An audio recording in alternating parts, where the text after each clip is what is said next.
Good morning, Meshach. It is Thursday, September 1st. And at the beginning of this year, I said that on long, tough days, I would read you and Schmacker's Winnie the Pooh. So, without further ado, Chapter 2 of Winnie the Pooh, in which Pooh goes visiting and gets into a tight place. Edward Bear, known to his friends as Winnie the Pooh, or Pooh for short, was walking through the forest one day humming proudly to himself. He made up a little hum that very morning as he was doing his stoutness exercise in front of the glass. Tra-la-la, as he stretched up as high as he could go, and then tra-la-la, tra-la, help, la, as he tried to reach his toes. After breakfast, he had said it over and over to himself until he had learnt it off by heart. And now he was humming it right through properly. It went like this. Tra-la-la, tra-la-la, tra-la-la, tra-la-la, rum-tum, tiddle-lum-tum, tiddle-little, tiddle-little, tiddle-little, tiddle-little, rum-tum, tiddle-lum. Well, he was humming this hum to himself and walking along gaily, wondering what everybody else was doing and what it felt like being somebody else, when suddenly he came to a sandy bank, and in the bank was a large hole. "Aha," said Pooh. "If I know anything about anything, that hole means rabbit," he said. "And rabbit means company," he said. "And company means food, and listening to me humming, and such like rum-tum-tum tiddle-lum."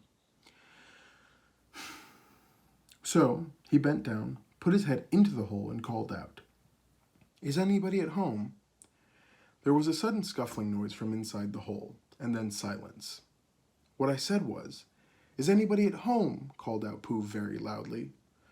"No," said a voice, and then added, You needn't shout so loud. I heard you quite well the first time."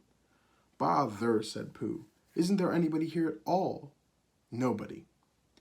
Winnie the Pooh took his head out of the hole and thought for a little, and he thought to himself, there must have been somebody there, because somebody must have said nobody. So he put his head back in the hole and said, "Hello, Rabbit, isn't that you?" "No," said Rabbit in a different sort of voice this time. "But isn't that Rabbit's voice?" "I don't think so," said Rabbit. "It isn't meant to be." "Oh," said Pooh.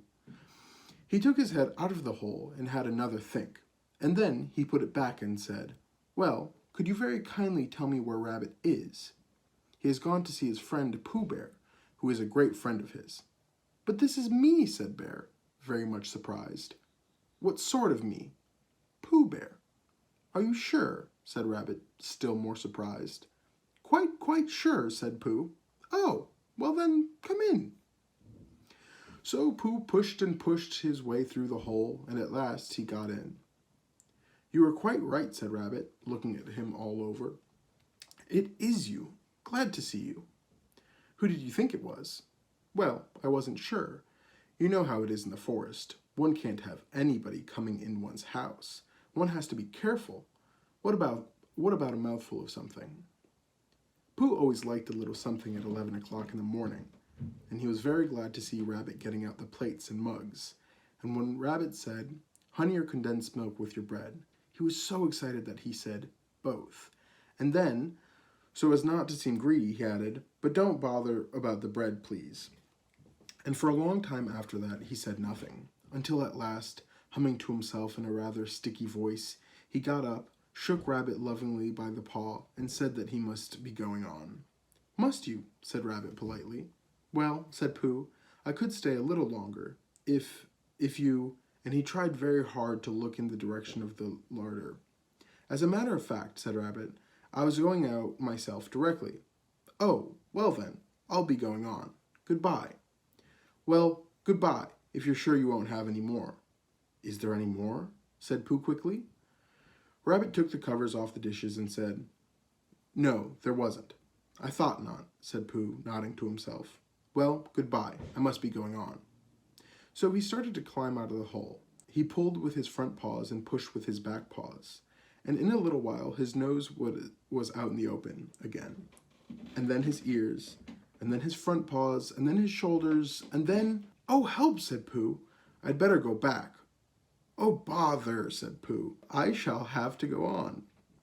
"I can't do either," said Pooh. "Oh, help and bother." Now by this time, Rabbit wanted to go for a walk too, and finding the front door full, he went out the back door and came around to Pooh and looked at him. "Hello, how are you stuck?" he asked. No," said Pooh carelessly, "just resting and thinking and humming to myself." "Here, give us a paw." Pooh Bear stretched out a paw, and Rabbit pulled and pulled and pulled. "Ow!" cried Pooh. "You're hurting." "The fact is," said Rabbit, "you're stuck." "It all comes," said Pooh crossly, "of not having front doors big enough." "It all comes," said Rabbit sternly, "of eating too much." "I thought at the time," said Rabbit, "only I didn't like to say anything," said Rabbit. "That one of us was eating too much," said Rabbit. "And I knew it wasn't me," he said.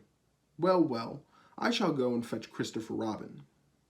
Christopher lived at the other end of the forest, and when he came back with Rabbit and saw the front half of Pooh, he said, "Silly old bear," in such a loving voice that everyone felt quite hopeful again. "I was just beginning to think," said Bear, sniffing slightly, "that Rabbit might never be able to use his front door again, and I should hate that," he said. "So should I," said Rabbit. "Use his front door again," said Christopher Robin. "Of course he'll use his front door again." "Good," said Rabbit. "If we can't pull you out, Pooh, we might push you back in." Rabbit scratched his whiskers thoughtfully and pointed out that when once Pooh was pushed back, he was back, and of course nobody was more glad to see Pooh than he was. Still, there it was. Some lived in trees and some lived underground, and "You mean I'd never get out?" said Pooh. "I mean," said Rabbit, "that having got so far, it seems a pity to waste it." Christopher Robin nodded. "Then there's only one thing to be done," he said. "We shall have to wait for you to get thin again." "How long does getting thin take?" said Pooh anxiously. "About a week, I should think." "But I can't stay here for a week." "You can stay here all right, silly old bear. It's getting you out which is so difficult." "We'll read to you," said Rabbit cheerfully.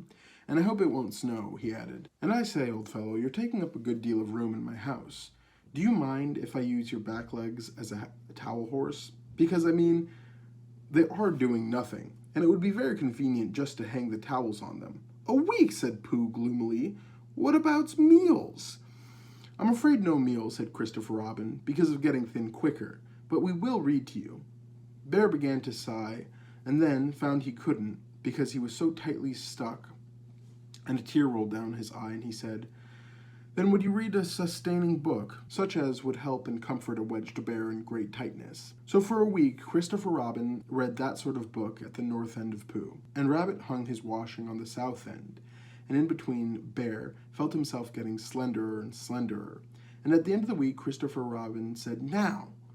So he took hold of Pooh's front paws, and Rabbit took hold of Christopher Robin, and all Rabbit's friends and relations took hold of Rabbit, and they all pulled together.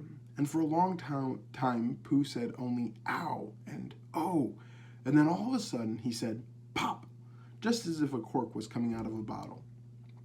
And Christopher Robin and Rabbit and all Rabbit's friends and relations went head over heels backwards, and on the top of them came Winnie the Pooh, free. So with a nod of thanks to his friends, he went on with his walk through the forest, humming proudly to himself. But Christopher Robin looked after him lovingly and said to himself, "Silly old bear." And that is chapter 2 of Winnie the Pooh. I hope to have a really special episode for you guys next week, but things have been really chaotic. So I guess we'll see what the schedule is. I love you guys. Meshach, it was awesome to see you.